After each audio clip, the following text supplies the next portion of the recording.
Um dia acordámos e fomos confrontados com um mundo virado ao contrário. Podemos mesmo afirmar que não sabemos como tudo começou?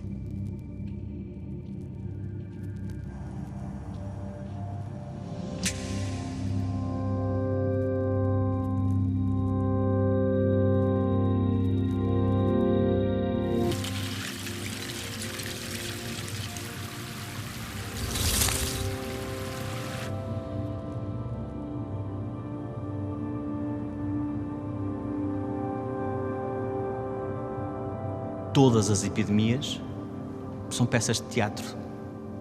Começam com umas pancadinhas de Molière. Normalmente nós não damos conta, não prestamos atenção a essas pancadinhas de Molière. Depois vem o estrondo. E o estrondo é um número de mortos extremamente elevado para uma determinada população num determinado período curto. Depois vai-se desenvolvendo e depois, não como uma boa peça de teatro, desaparece muito suavemente. A vida que nos rodeia tem formas, texturas e mesmo cores, com o objetivo de garantir a sobrevivência. Numa mão, numa folha ou mesmo num vírus, encontramos informação genética com proteínas, aminoácidos e lípidos que garantem as funções vitais de cada espécie. Não é, portanto, surpreendente descobrir que partilhamos muito mais do que o pó primordial das estrelas. Os mecanismos evolutivos que influenciaram a diversidade que hoje observamos na natureza são aqueles que também nos influenciam a nós. E, portanto, é impossível destrinçar o ser humano da natureza. E, portanto, só uma visão holística, quer em termos ambientais, quer em termos genéticos, quer em termos até de modelação destes ecossistemas, tem que ser sempre feita ou vista de uma maneira conjunta. Portanto, uns influenciam os outros de uma forma absolutamente determinante. A palavra vírus vem do latim, que significa veneno, e desde muito cedo, embora as pessoas não percebessem o que era um vírus, entendiam que havia coisas que faziam mal, que eram os venenos. Os vírus vão ter uma evolução ao mesmo tempo que as outras espécies. E sabe-se que há milhões de anos que há vírus, isso é garantido. Porque o vírus, embora não das fósseis, consegue introduzir-se no material genético e isso dá origem a estudos de paleontologia em que se apercebe que houve a ação do vírus, nomeadamente na modificação do material genético. Para todos os efeitos, independentemente da origem, eles estão seguramente desde o início e antes das células animais, e sobretudo muito antes das células humanas. Eles habituaram-se a viver connosco, aliás, como eles infectam todas as outras células, portanto, humanos, vegetais, eles até infectam as bactérias, portanto, digamos, os seus primos micro-organistas. Um vírus é um saco de material genético em que dentro tem o seu material genético, à volta tem ou um invólucro que é lipídico ou que é proteico e sendo lipídico tem sempre também umas proteínas à volta e essas proteínas que estão à volta de determinado vírus é que permitem que o vírus reconheça uma célula, se ligue a essa célula, porque tem que se ligar a qualquer coisa que esteja na célula. Se for um vírus e se passar por nós sem reconhecer nada numa célula, não nos faz qualquer tipo de dano, porque não consegue entrar nas nossas células e não se consegue replicar. E ao ligar-se, estabelece então uma determinada ligação e depois entra dentro das células, também por várias formas diferentes. E então cada vírus diferente tem à sua superfície proteínas diferentes e daí conseguir crescer ou nos nossos pulmões, ou conseguir crescer noutra parte do nosso organismo, ou conseguir infectar um tipo de células epiteliais, ou um tipo de células T, ou um tipo de células B.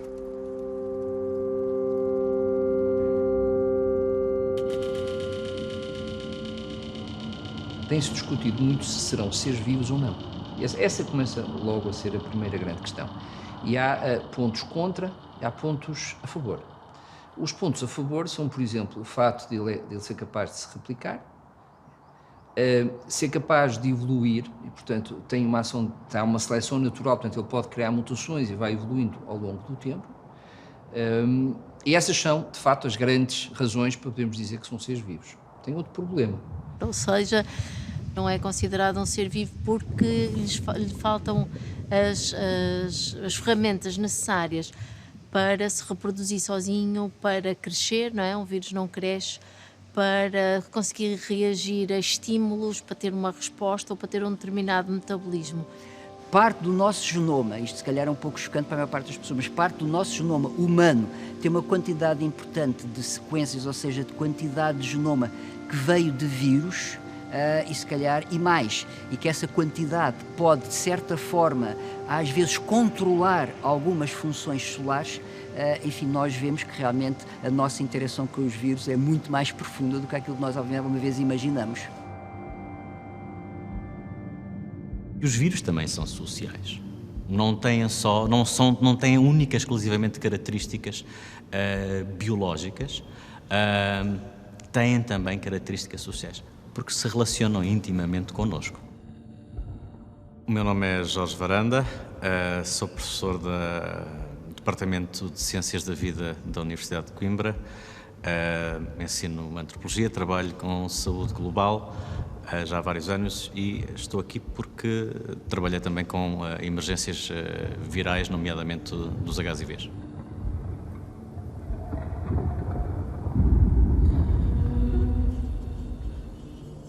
As células procariotas são células mais simples, são as células bacterianas. As células eucariotas são as células que fazem parte dos animais, das plantas, são células bem mais complexas, com estruturas bastante diferentes.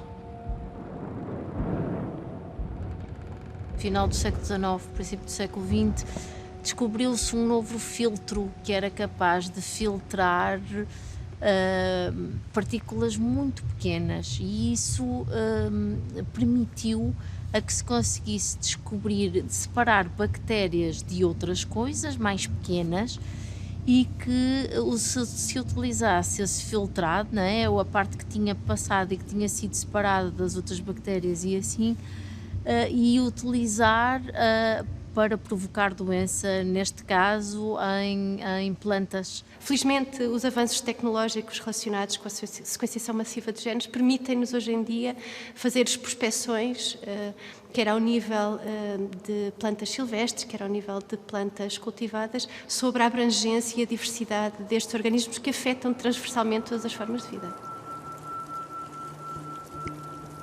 Meu nome é Joana Azeredo, eu sou a professora associada do Departamento de Engenharia Biológica da Escola de Engenharia da Universidade do Minho e investigadora do Centro de Engenharia Biológica também da Universidade do Minho.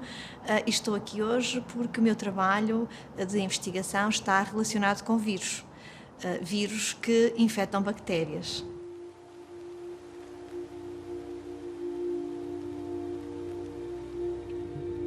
Chamam-se bacteriófagos justamente pelo nome de comem, são os comedores das bactérias e têm uma importância muito grande ao nível da biodiversidade, porque como predadores das bactérias conseguem controlar os níveis de biomassa bacteriana em toda a biosfera. Mas há outra vertente, que é a entropia evolucionária, ou seja, enquanto a capacidade de reprodução significa que a espécie tem um fortíssimo aproveitamento dos recursos existentes, mas geralmente só explora um recurso, uma espécie com uma grande entropia evolucionária, o ser humano, por exemplo, consegue explorar todos os recursos e tem até inteligência para conseguir diversificar a sua forma de explorar o mundo. Não é tão eficiente como o salmão, por exemplo. O salmão que se reproduz todo no mesmo dia e morre aos milhões. Porque o salmão só usa um recurso natural e tenta explorar esse recurso para se reproduzir no fim da sua vida e desaparece. Um vírus de RNA, tal como a gripe ou tal como o SARS-CoV-2, tem a capacidade de introduzir erros. Está sempre a introduzir erros quando está a fazer as suas próprias cópias. O da gripe, mais do que o de SARS-CoV-2, menos do que, por exemplo, o do HIV. E o que isto faz é que nós vamos tendo as nossas armas que vamos construindo no nosso corpo, as nossas células B, os nossos anticorpos, as nossas células T de memória, que estão prontas a ser expandidas quando um determinado vírus entra no nosso organismo, mas quando o vírus consegue escapar o suficiente e ter umas mutações suficientemente grandes, nós deixamos de o reconhecer também. E então não é só a primeira adaptação, ou seja, há sempre uma adaptação contínua. O vírus evolui um bocadito, ou seja, introduz essas mutações até que chega a uma certa altura que o nosso sistema imune já não o reconhece tão bem como o reconhecia e volta a provocar a doença, e depois volta a haver a adaptação do nosso sistema imune e volta a haver a convergência com o vírus. Isso não quer dizer que se nós neste momento fôssemos infectados por um vírus completamente novo, por exemplo da gripe vindo de uma ave, como já houve vários sustos há pouco tempo do H5N1, como as pessoas se devem de lembrar, ou do H7N9, que não poderíamos estar a ter, apesar de ser o mesmo vírus, o vírus da gripe, que não poderíamos estar a passar exatamente pelo que estamos a passar agora com o SARS-CoV-2, não é? Porque o próprio SARS-CoV-2 já teve outros vírus parecidos, que foi o SARS-CoV ou o SARS-CoV-1, que também provocaram uma determinada infecção, também bastante grave, também com um síndrome respiratório agudo grave que despoltou um elevado número de mortes. Os vírus podem ser divididos em vírus de DNA e vírus de RNA. Os vírus de DNA são vírus que apresentam taxas de mutação mais baixas, têm muitos fenómenos de recombinação e são genomas muito grandes. Os vírus de RNA têm taxas de mutação muitíssimo mais elevadas, os fenómenos de combinação são menos frequentes e têm genomas relativamente curtos.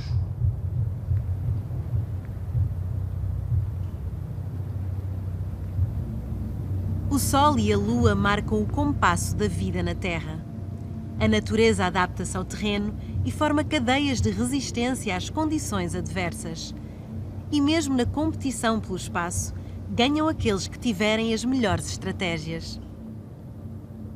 No plano microscópico dos vírus, não há uma pré-intenção para desenvolver uma mutação de sucesso. Contudo, no processo de duplicação surgem erros que acabam por garantir vantagens genéticas. Podem alcançar maior rapidez na propagação ou eficácia no contorno das defesas do sistema imunitário do hospedeiro. Chamo-me Luís Graça, sou professor de Imunologia na Faculdade de Medicina da Universidade de Lisboa e tenho um grupo de investigação que estuda como é que os anticorpos são produzidos e como é que esta produção é regulada, quer no caso de vacinas, quer no caso em que os anticorpos causam doenças como as doenças autoimunes.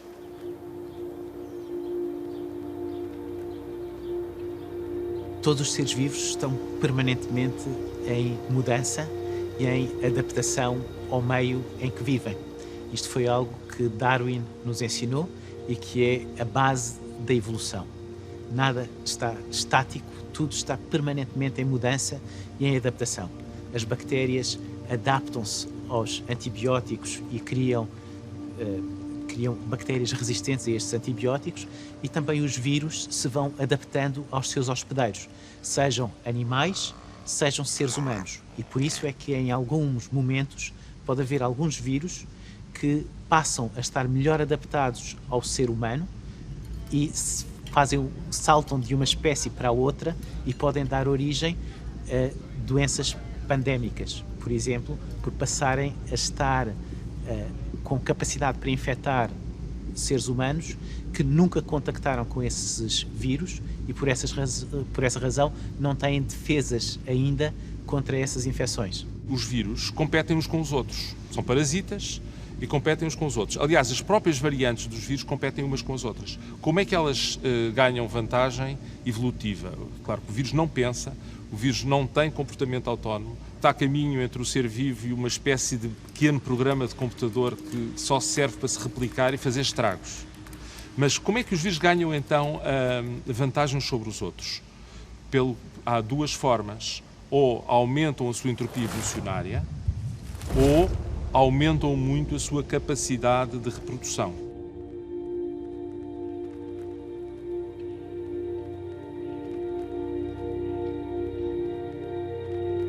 No caso, quer da gripe, quer do SARS-CoV-2, são vírus que estão distribuídos por um vasto nicho ecológico, podemos dizer assim, e infectam várias espécies diferentes, ok? E dentro disto também tem um reservatório, ou seja, uma espécie que que no caso da gripe são os patos migratórios e no caso do SARS-CoV-2 são os morcegos, nos quais conseguem manter-se sem provocar grande tipo de doença. Ora, isto causa uma diversidade, um leque enorme de vírus que existe, não é? E que está adaptado àquelas espécies que está a infectar. O processo de zoonose é um processo longo, de dezenas, centenas ou milhares de anos. O facto, por exemplo, nós termos populações locais com anticorpos para o ébola no Gabão e que não têm a doença, ou com os HIVs ou com outros, o que quer dizer que eles andam sempre ali a saltar. E quando isso acontece, ou quando já está adaptado a estar em determinado hospedeiro, mas chega a um lugar longínquo, como estava a dizer nos descobrimentos, acaba por ser exatamente a mesma coisa. Há uma primeira infecção em que nós não conhecemos o vírus e o vírus não nos conhece a nós assim tão bem. O meu nome é Maria João Amorim, eu sou virologista, daí estar aqui a falar de vírus.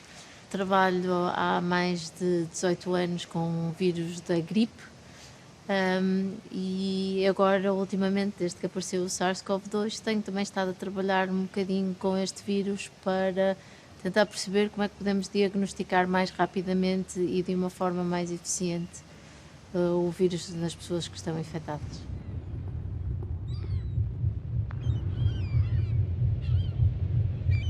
Esta pandemia que nós estamos a viver não foi uma coisa totalmente surpreendente.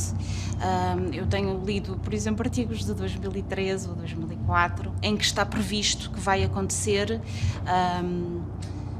não diria uma pandemia, mas uma epidemia de grandes dimensões, já que existem determinadas atividades que são arriscadas, que começaram a acontecer com mais frequência.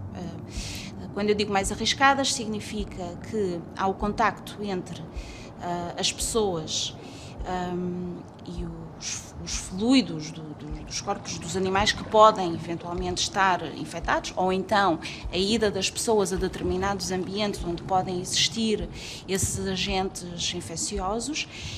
Esse tipo de comportamento começou a acontecer a uma velocidade muito grande no mundo todo, nas últimas décadas. E portanto, previa-se que pudesse acontecer uma coisa parecida com esta que nós estamos a viver. Estamos no centro do mundo e gerimos o mundo de acordo com os nossos interesses. E, portanto, esquecemos que nós vivemos em comunidade e que temos os outros tipos de animais. Temos as plantas, temos animais de companhia, temos animais selvagens e por aí fora. Portanto, nós temos que ter uma visão muito mais global, porque, por exemplo, um dos grandes problemas dos vírus é que os vírus têm grande transmissão horizontal. Ou seja, conseguem passar de um animal para o outro com muita facilidade. Portanto, nós nunca estamos propriamente a resolver um problema afetando o homem, porque, no caso dos coronavírus, nós não sabemos exatamente qual é a origem, mas sabemos que não é humana. Portanto, aquilo veio de algum lado, dos morcegos, terão tido um reservatório, por aí fora. Isto é um exemplo concreto em que a passagem dos vírus dos homens para os animais e vice-versa tem que ser encarada de uma forma muito séria, porque há uma transmissão horizontal muito evidente. Eu sou investigador no CIBIO, essencialmente na área de imunologia e de virologia, sobretudo numa perspectiva evolutiva. Eu estudo a evolução dos vírus e estudo também a evolução do sistema imunitário. Portanto, tento perceber as ligações entre o sistema imunitário, entre as defesas do nosso organismo contra os agentes patogénicos e a evolução dos agentes patogénicos. Como é que as duas coisas se integram? Eu sou o líder do grupo de investigação no CIBIO, que estuda o que se chama mesmo imunologia e doenças emergentes, e é precisamente isso que nós fazemos, é estudar o sistema imunitário e também a evolução dos vírus. Há defesas que foram criadas há 200 milhões de anos e que ainda hoje garantem segurança e longevidade. Na linha de espécies quase imortais estão os catos. Além de resistirem a extremos climáticos, foram desenvolvendo formas que podem garantir a própria sombra, uma menor transpiração e capacidade de retenção de água em climas desérticos. Contudo, podem aparecer resultados inesperados que estas plantas aquáticas não pretendiam. Vejamos o exemplo dos jacintos de água ou a erva pinheirinha, que formam verdadeiros tapetes na superfície dos lagos. Uma vez colonizado o espaço, o ecossistema é totalmente alterado e, mesmo sem vantagem para a planta, podem surgir danos colaterais, como a proliferação de insetos. O mesmo pode acontecer com os vírus. Estão adaptados há milhões de anos num determinado reservatório. E numa combinação única, tudo pode mudar. No caso da gripe espanhola, nós tivemos várias vagas, estávamos completamente desarmados na altura. As únicas armas que tínhamos eram o distanciamento social, as máscaras, o confinamento. Faz quase lembrar a questão do coronavírus hoje.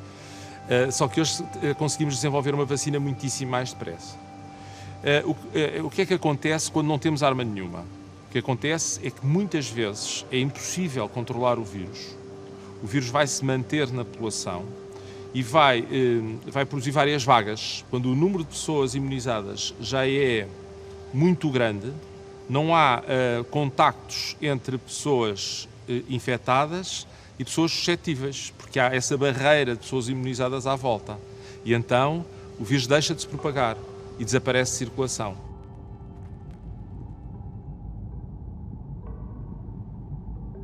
Esta é a idade de ouro da medicina, 50, 70. A ideia de que é possível erradicar. Vamos com o DDT, vamos com... isso é muito forte com a malária. E vamos conseguir acabar com elas. O erradicar é ter 0 casos, pelo menos durante X tempo, e manter esse registro. E o que é que temos? Temos uma doença erradicada. Resumindo e concluindo, aparece com o HIV a era do desencanto.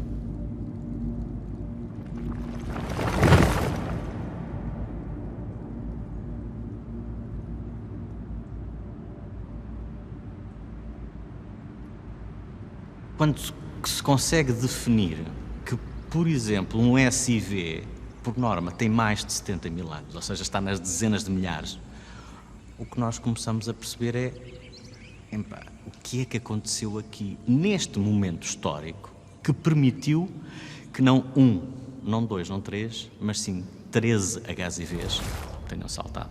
Depois, importante também para esta narrativa é que saltam e uns conseguem ser importantes, como o HIV 1, grupo M, afeta o principal, que é responsável por 99% das infecções, cerca de 70 milhões.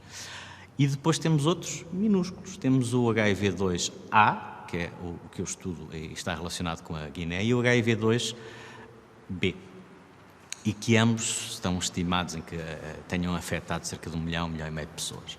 Nós vimos que tanto o grupo M e o grupo O, por exemplo, emergiram mais ou menos na mesma altura, no início do século XX, e tiveram até 1960 um crescimento exponencial muito semelhante. Mas o grupo O manteve-se apenas localmente nos Camarões, enquanto o grupo M tornou-se pandémico e começou em Kinshasa e tornou-se pandémico. Então também é possível que nós tenhamos uma imunidade superior ao grupo O, devido a pequenas modificações no genoma do vírus associado ao grupo O. Mas no caso do grupo M, realmente pensamos que o fator principal que determinou o seu sucesso foi uma questão de se encontrar no lugar certo, à hora certa. O meu nome é Nuno Faria, sou professor associado em Evolução Viral na Faculdade de Medicina do Imperial College London e no Departamento de Biologia da Universidade de Oxford. O meu grupo estuda a evolução e epidemiologia de vírus que circulam em populações humanas, incluindo o Zika, o HIV, febre amarela e mais recentemente o SARS-CoV-2. Hoje usamos uma combinação de biologia molecular e modelagem matemática para investigarmos as mutações virais no tempo e no espaço e como estas nos podem ajudar a traçar a história das origens e a transmissão das grandes epidemias do mundo. Na natureza, tudo é plural. As plantas lançam alertas aos insetos quando estão a ser atacadas por vírus ou bactérias. As árvores transmitem mais açúcares aos fungos para alimentarem as recém-nascidas da mesma espécie. Os cervídeos correm em bando para dificultar a vida aos predadores. Mas como não os conseguem distinguir na paisagem, o alerta pode ser dado por uma outra espécie. Igual trabalho em equipa existe no nosso corpo. Precisamos de ar, água e alimento, mas não vingávamos como espécie se os vírus não vivessem dentro de nós. No caso das cianobactérias, é curioso que os próprios bacteriófagos têm genes que codificam fatores envolvidos na fotossíntese. Eles induzem a própria fotossíntese, porque entretanto tiveram que cessar a fotossíntese das cianobactérias para elas próprias, para a sua própria energia, mas induzem fotossíntese nas cianobactérias para a energia de produção das partículas virais. E portanto são seres que não têm inteligência, mas ficamos a pensar que realmente têm uma forma muito inteligente de conseguir sobreviver, e a verdade é que eles estão na Terra desde que existe vida, não é? Portanto, nunca desapareceram, não entraram em extinção.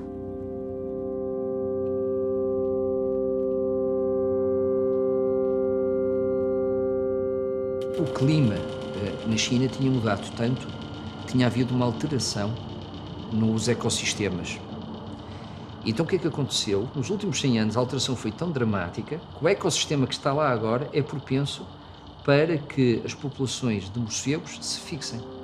E portanto a alteração dos últimos 100 anos fez com que de repente tivéssemos um sítio ideal para ter morcegos e na mesma região, numa determinada região, temos 40 espécies de morcegos em que foram detectados pelo menos 100 coronavírus diferentes.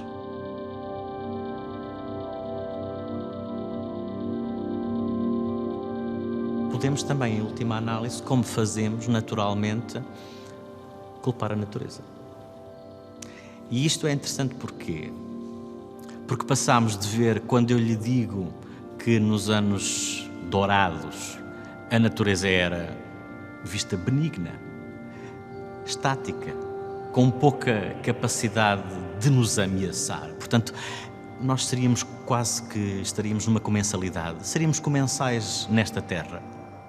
Passamos para o extremo oposto. É ela que nos vai exterminar. E essa faz parte da narrativa do contágio, porque há qualquer vírus agora emergente e que sabe que vai nos exterminar. E, portanto, quem é que culpamos? It's up for grabs. Ou seja, quase todos os animais. Podemos comprar os símios, os morcegos, as moscas de tsetse, no caso da Trypanosomia humana africana, os mosquitos ou Aedes aegyptus, tudo e mais alguma coisa. Vão a ciência e a tecnologia conseguir dominar a pandemia em tempo recorde ou o pior está para vir? A humanidade está a viver a maior alteração do estilo de vida de que há memória no mais curto espaço de tempo. Culpamos a natureza, condenamos o sistema produtivo, apontamos o dedo ao outro. Mas nunca ou raramente nos olhamos ao espelho para admitirmos que tudo chegou tão longe porque nós permitimos. Vamos continuar a lançar inquietações e a procurar respostas no próximo episódio de Vírus Parasitas Obrigatórios.